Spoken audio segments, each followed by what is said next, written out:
What is air conditioning is going, but I don't have time to film this at a different time and edit it and be able to upload it so it's ready to go for tomorrow, because again, I'm the worst booktuber and I did not sit down and pre-record my video for permanent record. This is released today, September 3rd, and this is my favorite read of the year. It's probably my favorite book of all time, if I'm being honest. Are you fucking kidding me? My battery is dying. My battery is I'll be back. I'm gonna go charge my battery. So I'm gonna get no sleep tonight. And I'll see you. Jump cut. As I was saying, permanent record is released today, and on Friday in LA, Mary J. Troy is going to be at the Grove doing a signing. So fingers crossed that all happens, the universe is in my favor, and I'm able to do that, because if not, I probably will cry. I mean, like, let's be honest here. That's just what's gonna happen. But that's not what this video is about. So I'm going to try and make this as coherent as possible in a short amount of time as possible. And we're gonna be able to talk about the events of this book, as well as doing a how I annotate, because this is the most annotated book that I have currently on my shelf. And it feels like this is probably the best one to demonstrate. And I'm only doing a how I annotate video because I want to say Brie commented on, I think it was my Contemporary-a-thon recommendation video, when I mentioned that you should all read this for Contemporary-a-thon later this month, and I still stand by that. You should read this. This book is that good. So good. Asking me to do a how I annotate video. And I will say that I don't annotate every book that I read, obviously, because a lot of the books that I read come from the library. I'm not going to sit here and like highlight and shit in a book that I don't own. Like, that would be dumb. And even on books that I do own, I don't go this in depth. So as far as materials go, I keep all of them in this lovely little Sailor Moon cup that my cousin bought me because he was very nice. These are tabs from the fucking Dollar Tree. So are they the best quality? Like, do they stay on this little plastic thing? No, they don't. But I haven't had an instance where they fall out of my book. So that's what I use as far as tabbing goes. And then as far as like what each tab means, like, that's different in every book. The only thing that I try to keep the same is that green is always relationship things, and I do highlight, and I do make little snarky comments in the comments, like on the side here. Like, this one just says here for this. Like, it's nothing groundbreaking, but on chapter 3, there was a little quote that I was here for. And then pink, what is pink? I think pink was like fun facts. Oh yeah, like this was just him calling out Halo Top, and I was like, bitch, I'm here for that, because I've had Halo Top and it's disgusting. So thank you, Pablo, for agreeing with me. These red tabs were unique to this book. When Mary H.K. Troy signed the book at Y'all West, where I got it, she signed it with hashtag Spelunk, and I was like, you know what? When that appeared in the text for the first time on page fucking 38, I was like, maybe that's important. And so I put a red tab there, and then every time it popped up in the book after that, I was like, you know what? Let's do it. Like, so all of my red tabs are them referencing Spelunk, which I'm not going to get into, but if you read the book, then you understand the kind of significance that that has. Yellow were just moments where Pablo was saying shit that I really fucked with on like a spiritual level. So that's what that was. Blue things were for moments that I like to call dragging the whites. So like when there was dialogue saying no alternative facts, I was like, let me highlight that in blue, because, you know, drag the whites. Or where there was a moment in the novel where Pablo talks about taking off, you know, shoes into her house is thought of being like an Asian thing because Pablo is Korean and Pakistani. But in his experience, it's an everybody but white Americans thing. I was like, highlight, drag the whites. Like, there's nothing super. I think the only like deep moments that I highlight are my purple tabs, which were moments that I thought could be triggering to people. So there was like an Obama birther comment on page, what page is this? 71, and I was like, bitch, I don't fuck with that. And then on page 270, there was a description of like low-key sexual assault / like unwanted groping. And then on page 350, another purple tab, there was a discussion about like a low-key manipulative relationship that happened that was like kind of fucked up. So like that was tabbed in purple so that when I went to write my review, I could talk about those things. I'll leave a link to that in the description of this video. But let's talk about what this is, because that's how I annotate. I just I pick a color and I just use that color for whatever I find recurring. So yellow, again, is my most tabbed because it was just moments that Pablo was saying things that I really fucked with. I'm gonna set this down back here. That's what this what the stand was for. So it's gonna be blurred out, it's back there, we're hanging out, we're having a good time. As for the review portion of this video, annotating isn't something that I do, like I said, frequently or often, or that I'm all that invested in, but when I knew I was gonna like this book as much as I did, I wanted to make sure that I tabbed it up because I did not have the option of tabbing emergency contact. Let's talk about Permanent Record from a review standpoint. Basic premise is we have Pablo, who's, like I said earlier, a Pakistani Korean American who is growing up. He's like 20-ish in this novel. I don't think he's 21 yet, but he's fresh out of college because he had to drop out. And he's working at a bodega. It's more of a health food store, according to him in the first chapter. And one day, a super famous pop star, Leanna Smart, happens into the bodega. I think it's like 5 a.m. It's a happenstance meeting. They have a conversation. And, the story goes from there. They don't exchange contact details because that would be kind of weird. But they have a conversation, and throughout the course of the novel, they're able to reconnect. And the novel explores them reconnecting along with deeper themes.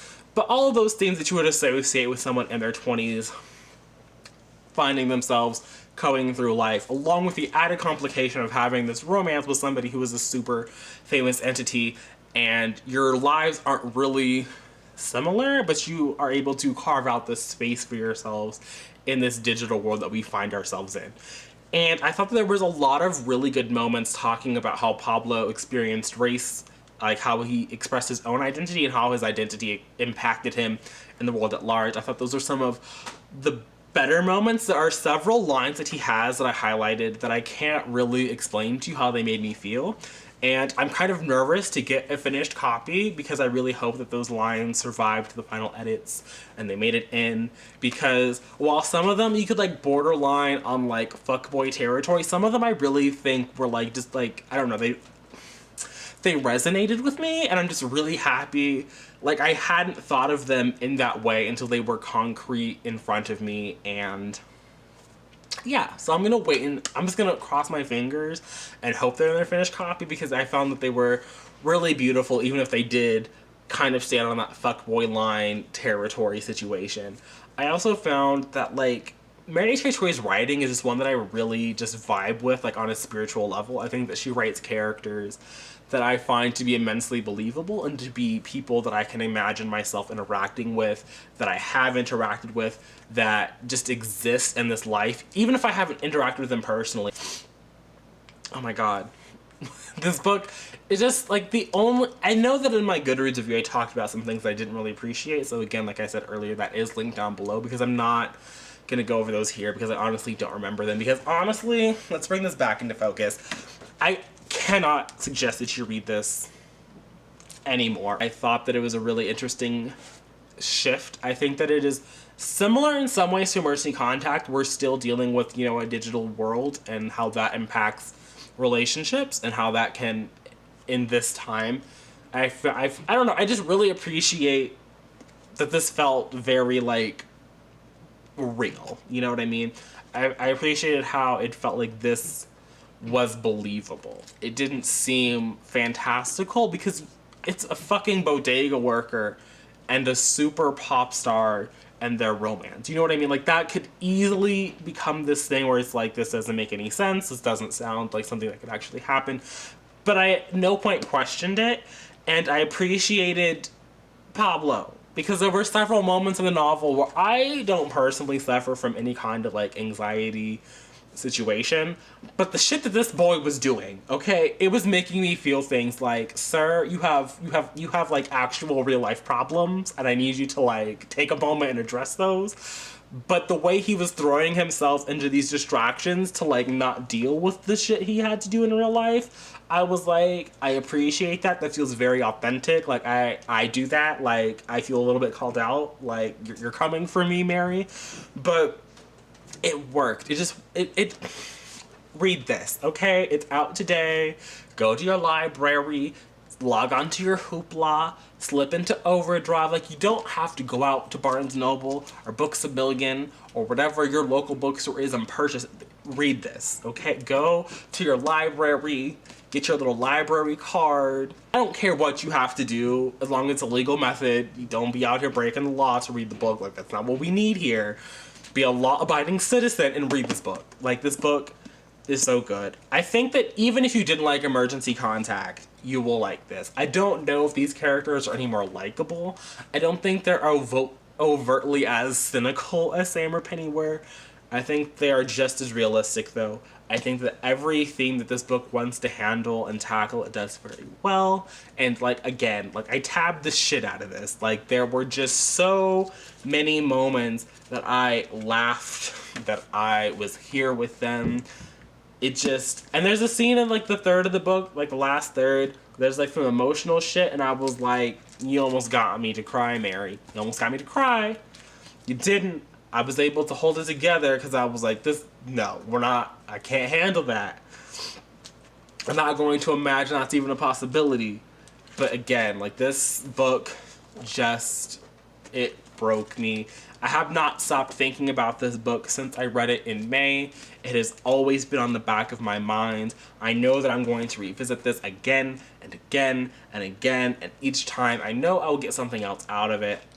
I started rereading this once, I want to say in early June, before I left for the wilderness to go be in commune there, and immediately I found new things. On page 1, I found new things to comment on. And on page 2, I'm pretty sure there was new things to comment on. I didn't even have time to go back and highlight because I was too busy finding new things. So I think that this is definitely a book that holds up. It's definitely a book that I think that anybody in their early 20s can find aspects of themselves in.